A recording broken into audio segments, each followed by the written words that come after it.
Frozen pipes will drain your wallet and your energy, as they can cause serious damage.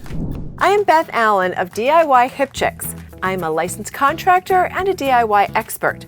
I want to share a few super simple tips to help you avoid a frozen disaster at your house.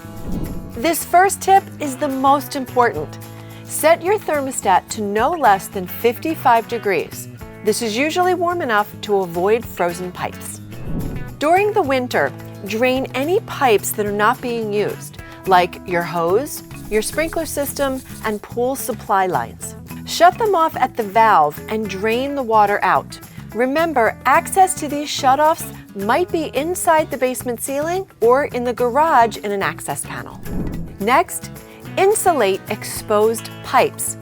Inexpensive and easy to apply foam pipe wraps should go on all accessible pipes located in basements, crawl spaces, and access panels. When below freezing temps are predicted, consider opening kitchen and bath cabinet doors so that warm air circulates to the pipes underneath your sink.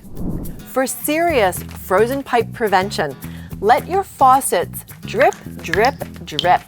Open a faucet at the fixture furthest away from your water main. Try one on each floor for real deep freezes. Moving water doesn't freeze as quickly as still water. This last tip is a big one. Shut off the water main completely when traveling. Avoid frozen pipes altogether.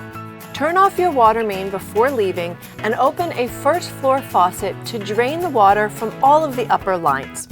One exception: if you have radiant heat, you need to leave water flowing for it to operate.